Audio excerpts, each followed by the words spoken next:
The year is 1944. America is at war. Its sons are fighting on distant shores.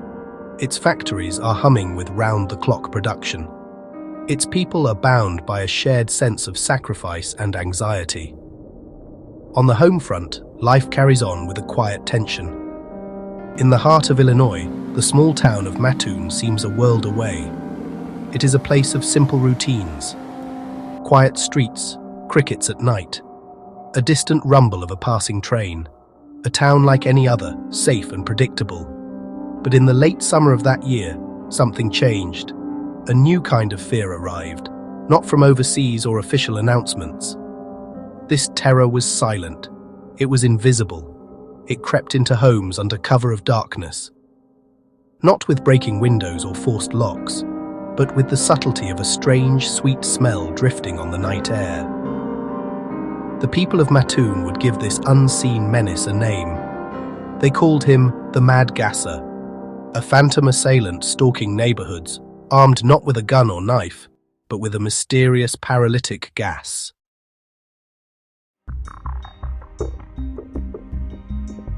Our story begins on a warm, humid night. The date is August 31st, 1944. In a modest house on Grant Avenue, a man named Urban Rafe is trying to sleep. But as the clock ticks past 11 p.m., something disrupts the quiet of his home. His wife, startled from her sleep, begins to cough violently. Rafe himself feels a sudden wave of nausea and weakness wash over him. He struggles to get out of bed, his limbs feeling strangely heavy, almost paralyzed. It is then that they both notice it. A peculiar odor hangs in the air. It is described as sickeningly sweet, almost like a cheap, cloying perfume or an anesthetic. He calls for a neighbor, who immediately contacts the police. By the time officers arrive, the mysterious smell has dissipated. There are no clues, no footprints, nothing is out of place. The police are puzzled, but initially dismiss the event as a strange one-off occurrence. The very next night, the terror would strike again, this time with greater intensity. On the night of September 1st, the shadow of the gasser fell again. This time, the target was the home of Mrs. Bert Kearney. She noticed the now familiar sweet odor drifting through her open bedroom window. The scent was overpowering. Almost immediately, she felt a creeping paralysis take hold of her legs and lower body. She was trapped in her own bed, unable to move, unable to scream for help. The Kearney incident changed everything. The local newspaper ran the story on its front page. Headline: Anesthetic Prowler on Loose. The name Mad Gasser began to be whispered. Fear took root. People started locking doors and sealing windows, even in the late summer heat. The town's sense of safety was shattered. The night of September 5th marked the peak of the frenzy. It began shortly after 10 p.m. A report came in, then another and another. It was as if the Mad Gasser was everywhere at once. Police raced from one reported gassing to the next. At each location, they found a similar scene. Frightened families complaining of nausea, headaches, and a strange, sweet smell.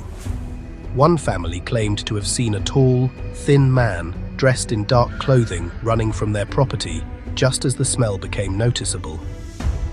The men of Mattoon, feeling helpless, decided to take matters into their own hands. Armed with shotguns, they began to form impromptu patrols. The quiet residential streets of Mattoon were transformed into a tense, unofficial hunting ground. Commissioner Thomas V. Wright found himself at the center of a storm with no map and no compass. He coordinated patrols, interviewed victims, and followed up on every lead. They dusted for fingerprints, took soil samples, and collected fabric swatches. The results were maddeningly consistent. Nothing. The fragments of cloth sent to crime labs for analysis came back clean. A chemical agent potent enough to cause partial paralysis should have left some residue. A prowler moving from house to house should have left a footprint. Yet, there was nothing. This absence of proof began to sow the first seeds of doubt among the authorities. Some investigators began to quietly wonder if there was another explanation. The first and most logical alternative theory was that the gas was not a weapon at all, but an industrial pollutant, perhaps from the Atlas Imperial diesel engine factory. However, this theory had significant flaws. The reported gassing incidents were not clustered around the industrial plants. The theory simply did not fit the specific details of the reports. However, the phantom prowler theory falls apart under logical scrutiny. For it to be true, one must believe in a criminal who was both a logistical genius and a forensic ghost.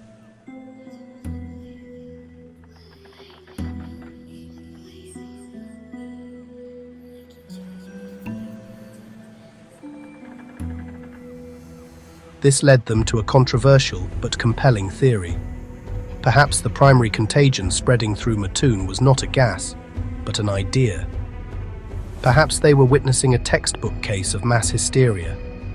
The power of suggestion, fueled by fear, could produce very real physical symptoms. The paralysis, the nausea, the coughing, all could be psychosomatic, born from the terror in the mind. After 2 weeks of terror, the reports began to dwindle.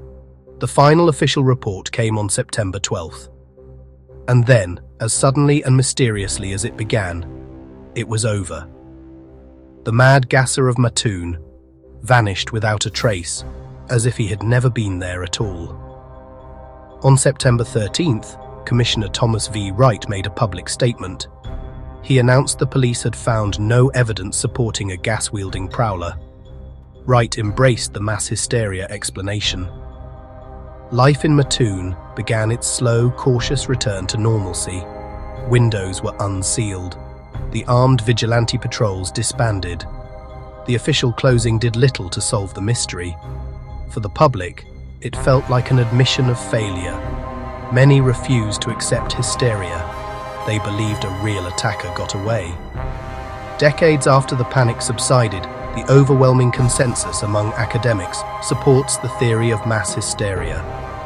The case is now frequently cited in textbooks as a classic example of the phenomenon. Modern analysis points to several key factors. The immense psychological pressure of World War II, combined with sensational media coverage, created a perfect storm for a social contagion of fear.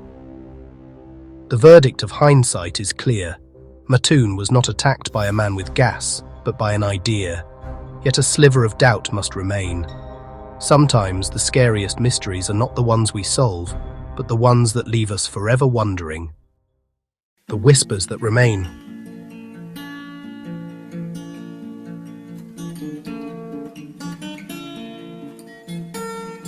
If you enjoyed this investigation, subscribe for more mysteries. What do you think really happened in Mattoon? Tell us in the comments.